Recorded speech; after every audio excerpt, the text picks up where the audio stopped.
já que o senhor trouxe aqui o assunto coach, eu quero agora ir para ele com o senhor, tá? Mas assim, mantendo ainda a mesma vertente do que a gente estava debatendo, porque é esse pessoal, né? São as pessoas que se acham, se chamam de cidadão de bem e se chamam de patriotas.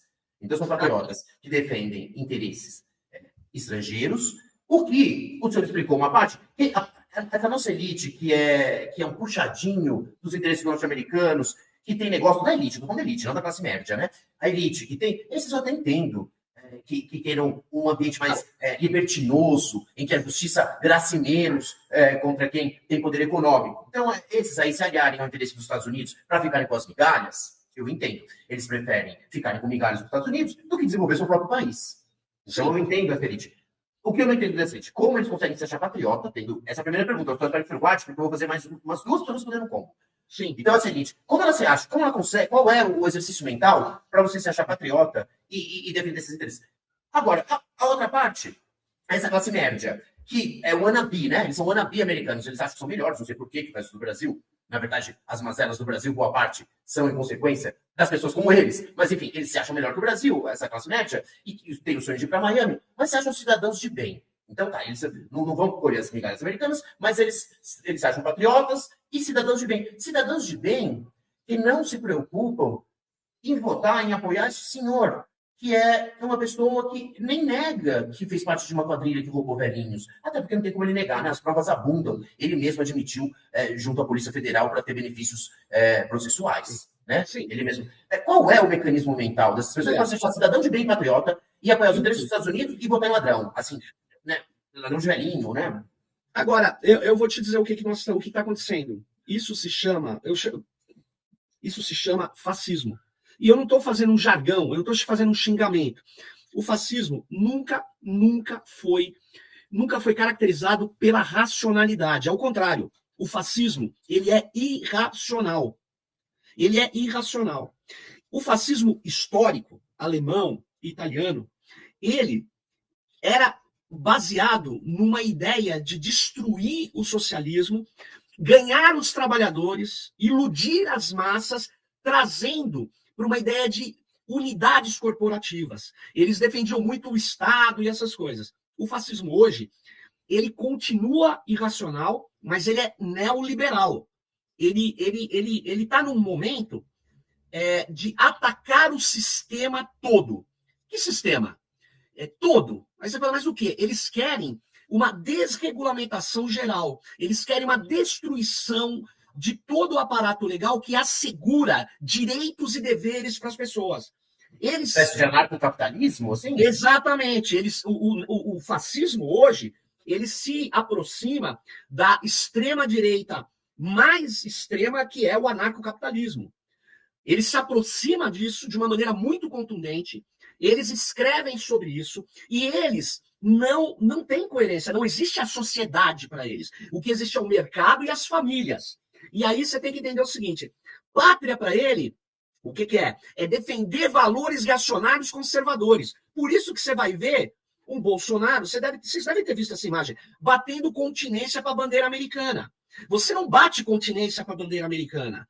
Você entende? Mas ele bate, e ele diz, sou patriota. Não. Então entenda o mecanismo. A família, que na verdade, dele, que ele nunca existiu, aquela família que ele cultua, é uma família baseada no poder supremo do varão, do senhor, né, do patriarca, que trata os filhos como cães, a mulher como uma cadela. É a família que nós nunca defendemos. É um negócio que ele se emociona quando vem o Edir Macedo e fala, minhas filhas não estudaram. Olha, então ele se liga a grupos... A filha do Olavo ele não pôs na escola também, o Olavo de Carvalho não pôs a Helena na escola. Olha só, eles se ligam ao que existe de reacionário e combatem a racionalidade. Eles são pré-iluministas, por isso que o termo reacionário também não é um xingamento. É uma ideia de reação a uma coisa antiga que foi a superioridade da razão. Mas veja, você vai falar, mas o iluminismo também trouxe coisas muito ruins. Sim, mas nós queremos superar o iluminismo e não retroceder a uma ideia onde o que vale são valores, como o valor do patriarca, o valor da violência, o valor daquele que tem poder e pode impor pela sua bota, pela sua força, a tudo que ele quiser aos que são mais pobres, mais fracos, mais marginalizados. Nós não queremos isso. Então, eles estão recolocando uma sociedade baseada na força. Por isso que eles negam a ciência, porque a ciência moderna, ela é também fruto do iluminismo. Ela é fruto da ideia da razão. Uma ideia até meio exagerada, porque a ciência também cria o positivismo, né? Que é a ideia de que a ciência tudo pode, e não tudo pode nada, né? Nós estamos vendo aí o que está acontecendo. Mas olha só, o que eles querem deslocar, quando eles querem deslocar o regime de verdade baseado na ciência, mas não para colocar um regime de verdade onde a ciência é uma das cosmovisões que a gente tem e que a gente respeita a diversidade, não. Eles querem retroceder para um mundo onde o que vale é a força bruta, onde o que vale é o poder ilimitado do capital. Então, eles são o trabalho sujo do capitalismo.